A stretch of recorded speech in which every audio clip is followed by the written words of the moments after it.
Good evening from New York. Governor Sarah Palin is still resigned. And she still hates the mainstream media so much, and her message is so impeded by its bias, that in our fifth story in the countdown, she invited reporters from the major networks, the definition of the mainstream media, to join her at her family's private fishing grounds so she could talk about it. Again.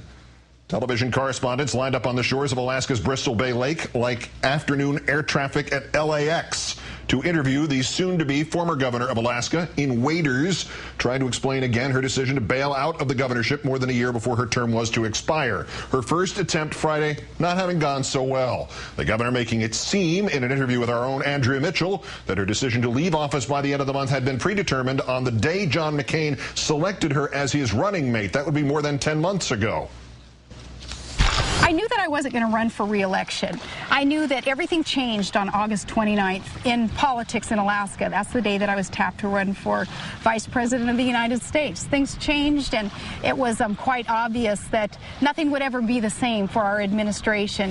If Governor Palin had known even by the conclusion of the election in November that, as she put it, everything had changed, why did it take her until July 3rd to announce those changes, especially if her stated reason for quitting is to save Alaska taxpayers the money it is costing them to investigate her alleged ethics violations? I think that some people may not be fully aware of all of the conditions, and it's perplexed me that we have sat down with many reporters and we have shown them how it's cost thousands and thousands of hours in state time and millions of dollars in state resources to continually fend off these frivolous, ridiculous, wasteful ethics violations. How much has it cost you yourself? How much debt do you have, legal fees? Oh, we have a legal bill of about $500,000, but that's not the consideration. Palin's lawyer having described her resignation as a form of, quote, self-sacrifice. Former point guard Sarah Barracuda purportedly still taking one for the team. So I said, you know, that's kind of distracting, but that still isn't all of it.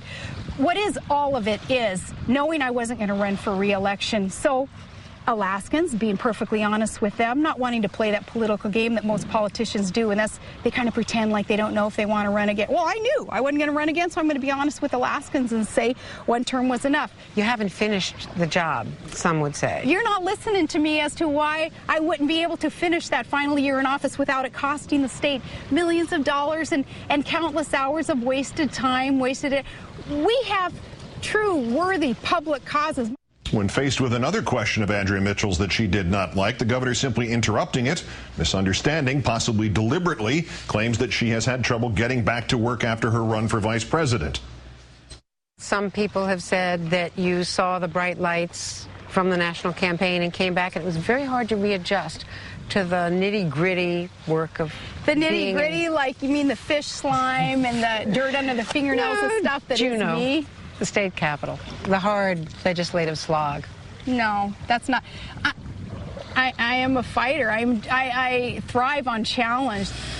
Except for when she does not fight and quits the job to which she has been elected. As for her future in elected office, Governor Palin telling ABC News, quote, politically speaking, if I die, so be it. And in what is guaranteed to win the Do You Support the Bush Doctrine Award for this interview cycle, the governor talking about what she calls those, quote, frivolous ethics violations, also telling ABC News that she believes there is a Department of Law at the White House.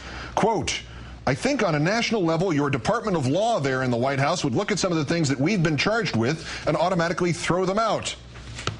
Time now to call in our own political analyst, Richard Wolff, author of Renegade, The Making of a President, and also a veteran of the White House Department of Law. Richard, good evening. Good evening, Keith. What is, do we have to point out that there is no such thing? What does it say about the candidacy from last October and November of this candidate? Well, as we like to say down on the fish farm, there's nothing quite so dead as a dead fish, and this is a dead fish of an idea. Look, there were clues in this campaign. I don't know if you remember that whole fruit fly incident that I loved so much. This was not someone who took the job seriously, the candidacy seriously, didn't benefit from all the resources that a national presidential campaign could and would throw at her, and it's quite clear from what we saw from Todd Perkins Erdem's fabulous piece in Vanity Fair that she didn't want to prep, she was lazy, she was ignorant, and look, she wasn't ready for prime time. I'm not sure she was even ready for daytime. What I don't understand most of all of this, and perhaps I will leave the possibility here open, that the rest of it, it's me, not her, who's not making sense here. But this one point about her hatred and conviction that the mainstream media is there to distort what she has to say, yet on the other hand, she could not resist inviting reporters to join her family to talk about what she had to say. How exactly do those two, I mean, that's an elephant and a mouse. Yeah, well, yes, I love the mainstream media, of course, which doesn't include the Murdoch empire, which is the biggest piece of the mainstream media. Let's just set that aside for 1 second, but her skill set was supposed to be public presentation, and she flubbed it enormously. All of these interviews we've just been seeing, including Andrea Mitchell's wonderful scene down at the Fish Lake there, you know, it was all designed as a catch-up, as a recovery job for that botched attempt just before the July 4th weekend. So if she can't do the public presentation, if she can't explain herself right, if she loses her authentic voice and comes up with all these platitudes about the troops or about doing it all for Alaska, then what does she represent? And a message to Bill Kristol, it's not that people are scared of her, it's that they're shocked at how, frankly, incompetent she is at the things she's supposed to be strong at. The quote, can't predict what the next fish run's going to look like, much less what's going to happen in a couple of years, saying basically she can't say anything about the presidency in 2012. Repeated that phrase, can't predict what the next fish run's going to look like in many of the interviews.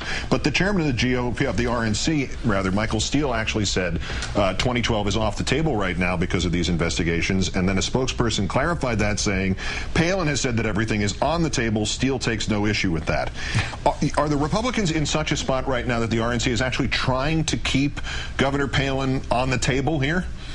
No, I think the RNC is blessed with a person at its helm who's even less disciplined than Sarah Palin. I mean, that's not a clarification, that's a total correction. So he was speaking out of turn. He still thinks he's a pundit rather than the guy running the RNC, and he's just messed up yet again. Last point, as we begin to circumscribe the range of possibilities as to why she quit, and we narrow it down, it seems to be going towards she quit because she didn't want to burden the state with the price of defending against these ethics investigations. Isn't there a chance some of them continue in her absence and she burdens the state anyway? B, doesn't that attitude mean that a governor or somebody who has an even higher calling should, when confronted with presumably false and lie-filled ethics charges, resign rather than disprove them?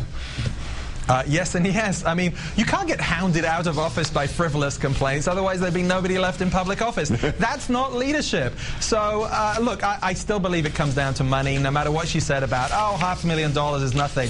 Really? $500,000 is a lot to anyone. I think she got hounded, and that's a sad thing for everyone, especially for people like Bill Kristol. MSNBC's Richard Wolff reporting from outside the White House Department of Law. Many thanks as always. Thank you.